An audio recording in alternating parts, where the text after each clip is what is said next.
Okay, folks, today we are going to start our new project on making a mandala. Um, Connected will be some information on what a mandala is and where it comes from. Also, color schemes and color theory. How do you make color schemes and how do you select them and use them in your artwork? Those things are going to come in really handy when you get to the final copy here. All right, you might want to make a couple of sketches first or follow along with me to practice these before you go on to the final square paper. You need something a little thicker for this.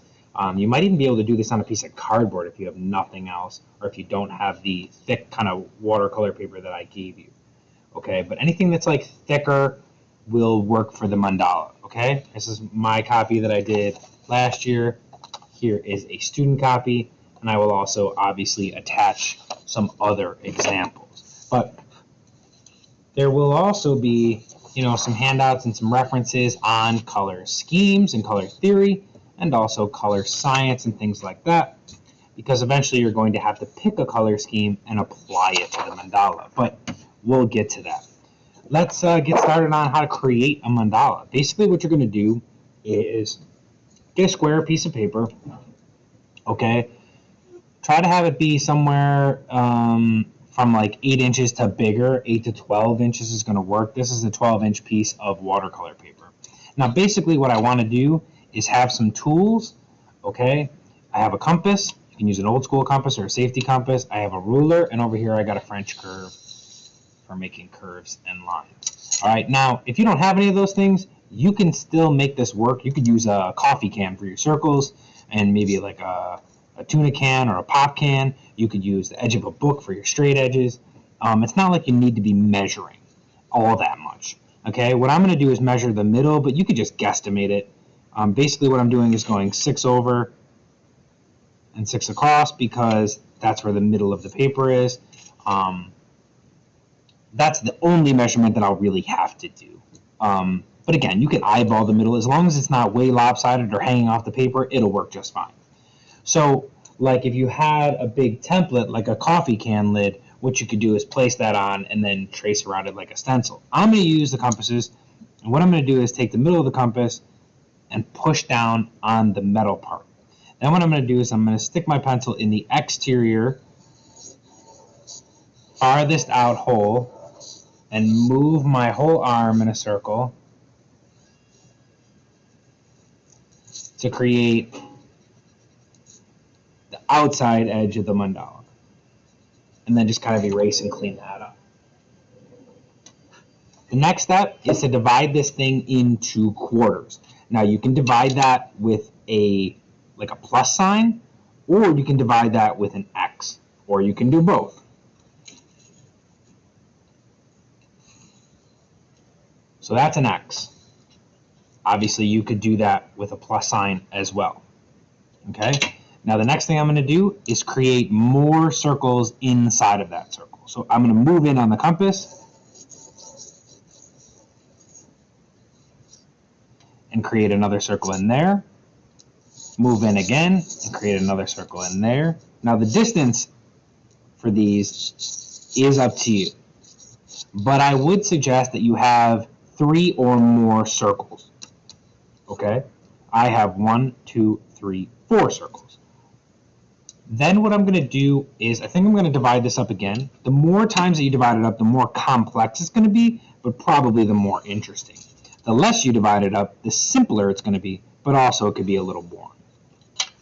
Okay, so it kind of looks like a target. That's the idea here. So we have a bunch of different sections. Now inside of those sections, usually the artist will have some reference or some inspiration. So one of the things you might want to think about is different types of shapes. That could be geometric.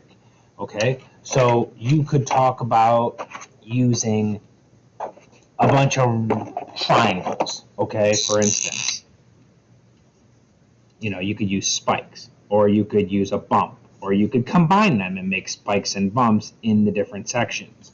Okay, the other thing you could do is think about things like organic shapes. Like maybe it's the shape of a leaf, and maybe the other one is the shape of a wave. Okay? it's really up to you. I would kind of stick with one theme or another. You can kind of like combine them if you prefer, but basically, get rid of that. What you do is inside of these, you start to create those. So let's say we'll do like a little teardrop shape. So what I have to do is repeat that.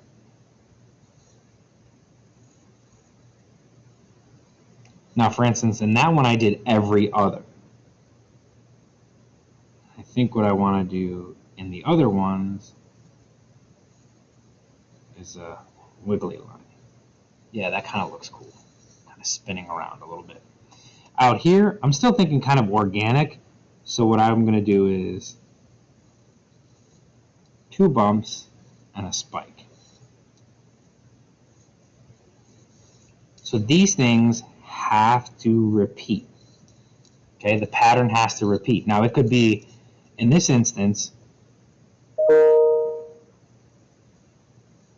it could be an A-B pattern, which is sort of like flames, leaf. They're very similar, but just slightly different. One's a little bit more spiky, one's a little bit more round. And so it goes spiky, round, and it repeats all the way across. Or you could just do spiky, spiky, spiky, you know, but it has to translate across the shapes. And each one of those sections is a section where you put the line or design. Okay? So in this one, I think what I'm going to do is extend the flame across that box. So that would be every other one. Nope, I'd skip that one. No, I guess I'll go every one. Looks better that way.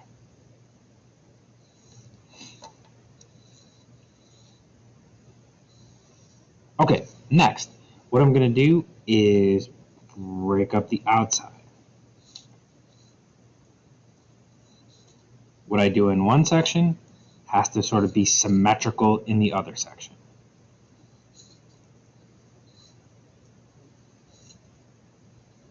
So these things repeat. I also think it would look good to kind of break up that inner blob. So we're going to go with sort of a teardrop shape and then a rounder shape. Sort of a teardroppy shape and a rounder shape. Now all of these different sections are going to have different colors. We're going to paint it or color it just sort of like a checkerboard, like an A-B pattern. Now I also think this in-between section is kind of boring, so I'm going to put a diamond in there.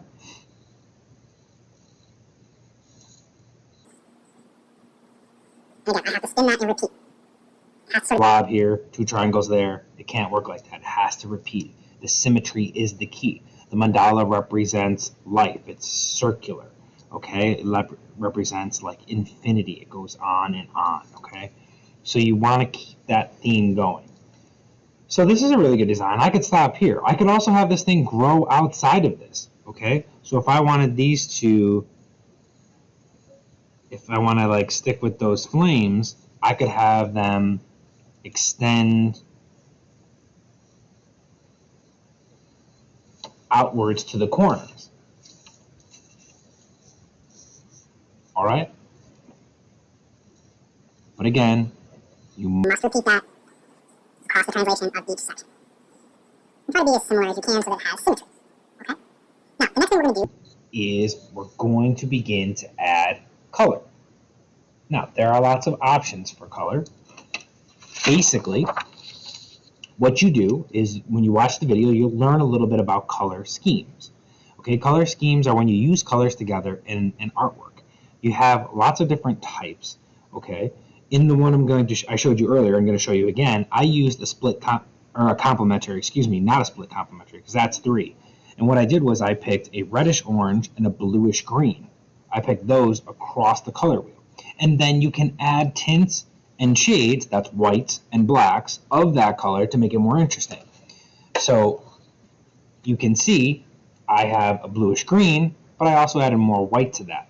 This is more of a pure bluish green, maybe a little bit of black in there to make it more of a shade. And then you have that reddish orange. This has got a little white in it, so it makes it almost a pinky reddish orange. And I repeat A-B pattern. Okay, so everything kind of switches on and off, dark, light, like turquoise, reddish, orange, turquoise, reddish, orange. You can't just paint a whole section one blob of color. It's not going to look good.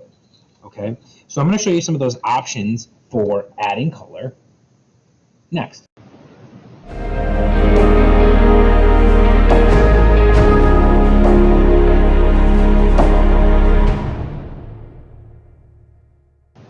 Okay, so for color, we're going to build in a ton of flexibility like we have been with all the other projects. So one of the things is you want to pick your color scheme first. If it's complementary, then maybe you're doing yellow and purple. If it's triadic, maybe you have reddish orange, blue violet, and yellowy green. But you have to pick one. Now this part is not mandatory, but I always found it as a really nice option. One of the things I used to make mandatory is I'd have students cut out a swatch from a magazine of colors that they liked, and then we'd identify what it is. So this is one that had analogous colors, okay? And we cut out the little swatch, and then we used those colors in the actual mandala. You can do something like that. Look online, look for some magazines, find a couple of colors that you think look good, and those are the ones that you're going to use. Also, try to identify, at the very least, what it is. Complementary, split complementary, analogous, whatever it is. So, for example, in each one of these quadrants, I'm going to use something different to show you some of the options that work best, okay? So, for colored pencil, this is an option that you could use, and one of the things that I was thinking about doing is analogous, and that is colors that are next to one another, I believe. So we're talking like blues and greens. That could work out pretty good. So what I would do is take some color, blues and greens for me, that could be purples and reds for you, whatever it is, and in that section, what I would do is repeat those colors. Okay, so this guy right here, this section was blue. Then this section here could be a light green. And you have to color that pretty thoroughly. Okay, pushing in no white paper showing. And one of the things that would probably look nice is to have multiple versions of that color, meaning tints and shades. So this is a slightly different blue, almost a purpley color, kind of periwinkle, I believe was what they call it. And then I also have a bunch of other blues. This is indigo blue, like a navy blue, really dark. And this guy is, I think, cerulean blue. Looks similar to cobalt blue. And I find, if you sort of repeat those colors, or repeat that pattern, you're going to get a really fun-looking mandala. But you want some contrast, okay? You don't want to put all the blues next to blues everywhere. I really have to make sure that I put some of the greens next to these guys to get a little bit of difference. Okay, you get the idea.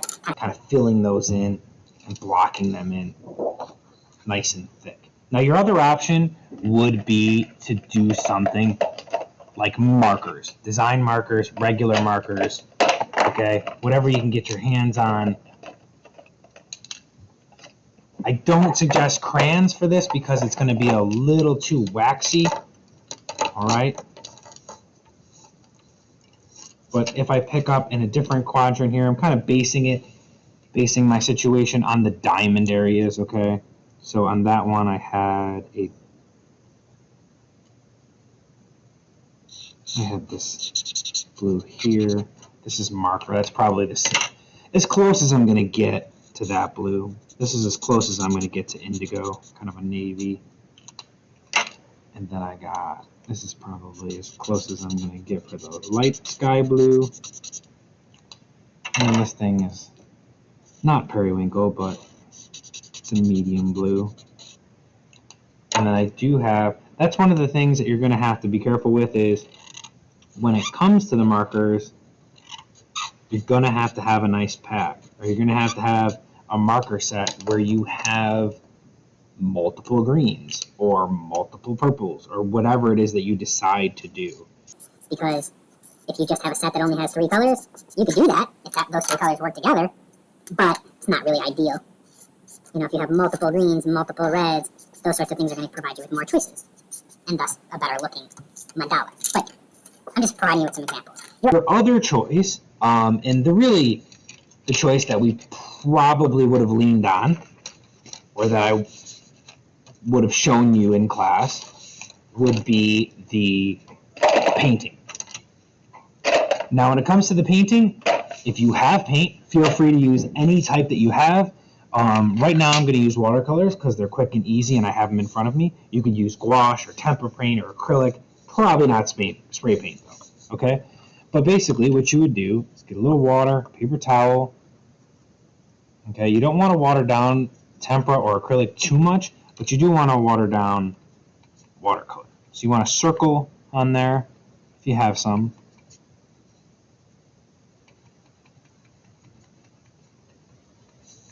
And again, I can still make this work. Okay, so like in here, I can go with just a straight up green.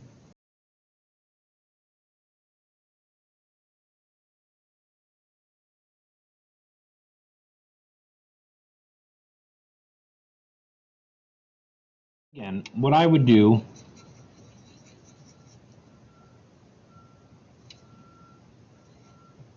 is hop over some sections, because no matter what kind of paint you're using, it may bleed and blend together. So what I'm doing right now is I'm adding a little yellow to the green, then I'm going to add a little blue to the green, and I'm kind of hopping around those sections and sticking with the green color. Remember to rinse in between so that your colors don't get muddy. And you want to paint in kind of each section one at a time. And if they're next to each other, they're going to bleed and blend. So I'm not going to do the blue till the green dries. So again, what you see me doing here is mixing colors and then plugging those colors in. Similar colors away from one another at the same time. Okay, now that yellowy green is starting to dry, so I can start to come back in with my blues. There's some blue. You can always water it down to make it a little lighter. Some watercolor sets have white.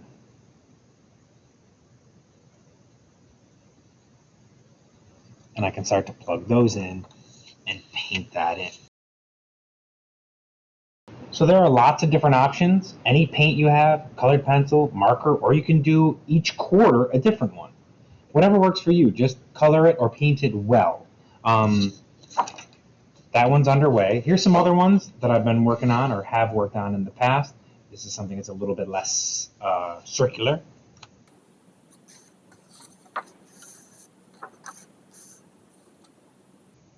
Anyway, good luck drawing out your mandala.